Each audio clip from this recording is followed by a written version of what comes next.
What if I told you that there are 5 pieces of hardware that could instantly level up your content, streamline your workflow, and make creating content much more fun? As you can see, my pants are not smoking, therefore I must be telling the truth. These are all things that I've purchased and take with me everywhere when I'm creating content, and I jest you not.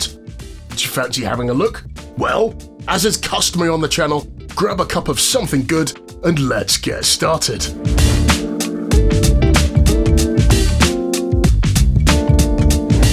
I'll leave links to everything I refer to and alternatives that I recommend in the description should you want to check those out for yourself. So let's start with a massive time saver. It will save you from getting stressed and also freaking out, and also it may save your entire project. It's the humble portable SSD drive. Now, my first drive was a spinny drive and it started to make some very disconcerting noises. So before I lost everything, I upgraded to an SSD drive, and I've not looked back. The drives that I've chosen are the Samsung T series of SSDs. None have failed me thus far. I use a T7, in fact this T7 for all of my YouTube videos, and I use a T9 series for all of my client work.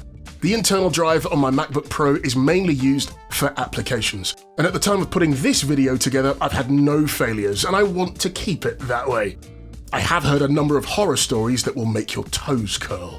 But here's why SSDs are so underrated in my view. If you're still editing from your computer's internal drive, or worse, using a slow, old-school spinny drive, you're not just risking files, I think you're potentially wasting your time. The less moving parts, the better is my rule. Portable SSD drives are lightning fast, ultra reliable, and they make transferring large files and large video files a real breeze. And I'm talking 500 megabits per second and upwards worth of transfer. The other point to note, the cost per unit of storage on SSDs is also far cheaper these days. If you haven't yet grabbed yourself an SSD, get yourself a 2TB or maybe a 4TB if you can stretch it from brands like Samsung, Lexar, or this one which I picked up in March 2025, which is the OYEN Digital U34 Bolt 4TB SSD, which I use for my main drive for all of my client work. And it's blisteringly fast. I see it and my silver T7 as my main editing drives. The T9 drive I use as my backup drive when I'm out on the road or shooting on location for clients for raw footage and project file storage. Now here's a bonus tip. If you happen to have got a job lot of the same drive, be sure to label them for different projects, so you always know what's what. When it comes to getting creative with your camera angles, specifically trying to master the overhead shot, that can be a real challenge. I've been trying out some different creative approaches on LinkedIn of late, using my phone up high using a fancy phone mount like this, and also one of these. This is a small rig, magic arm and super clamp. It is by far the biggest game-changing piece of hardware that I have in my kit, to the point where I now own 3 of them. So here's the reason why I think one of these is super underrated. Top-down shots. Have you tried to set your phone up and balance it on a stack of books or taping it to a broom handle to get that top-down shot?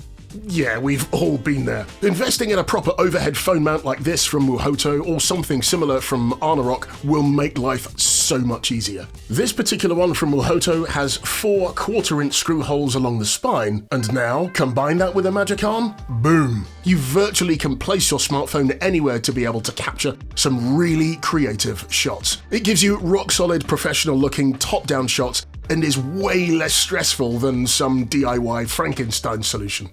I have a couple of shelves in Tightspot Studios that double up as places to attach the magic arm regardless of whether I'm using a smartphone or mirrorless camera, and that's it, I'm off to the races. I have an overhead rig ready for smooth, stable overhead footage capture.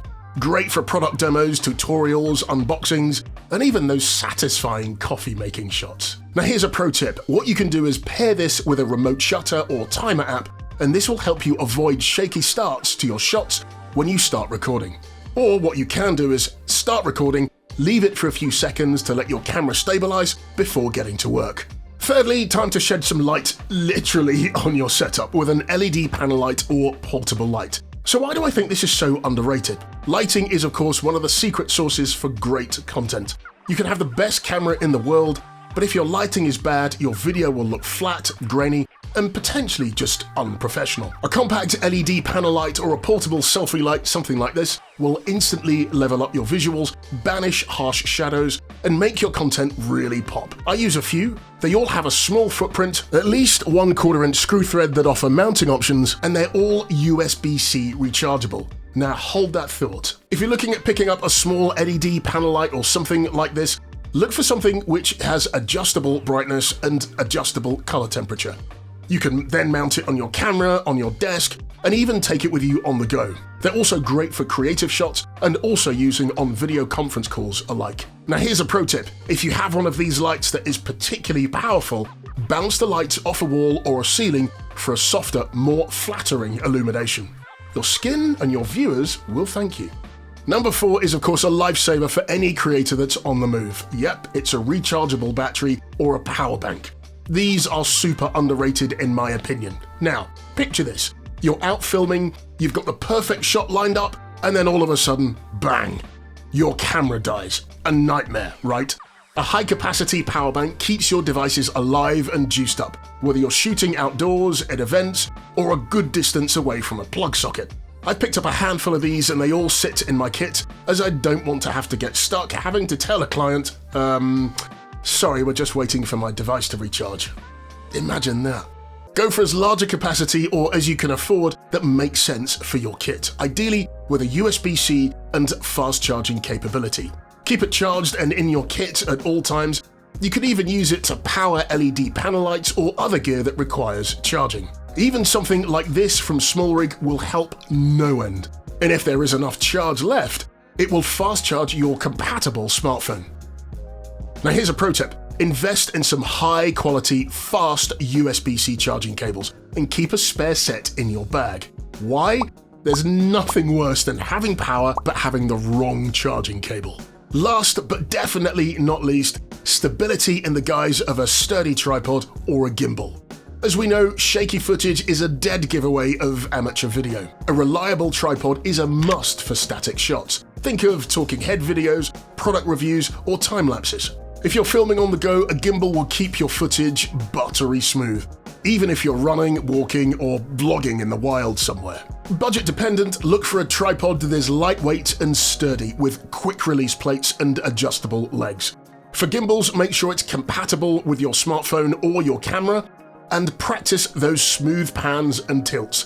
Practice, practice, practice. For me, I'm a huge three-legged thing fan, and my main workhorse is the Brian 2.0 tripod, and I have it because, being a 6-footer, I need to ensure that the camera is at eye level when I'm recording pieces to camera. K&F Concept makes some great budget-friendly alternatives to the three-legged things.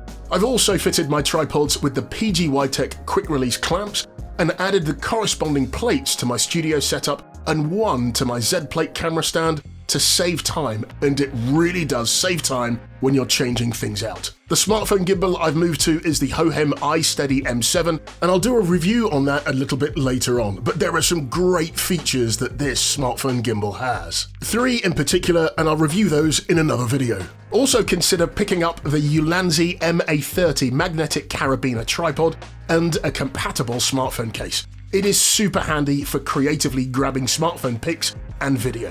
Try these things out and try what works for you when you're out capturing video content. For me, it's not about having the fanciest gear. It is very much about having the right tools to help you creatively tell your story, to stay productive, and keep your workflow stress and freak out free. These 5+ underrated pieces of hardware might not make the headlines, and that's fine, but they will make your life as a creator so much easier. If you found this video helpful, do drop a like and share what underrated gear that you have in the comments. Whilst you're there, be sure to like and subscribe and follow along for more content, tips, tricks, and reviews. Thank you so much for watching, and I look forward to seeing you next time.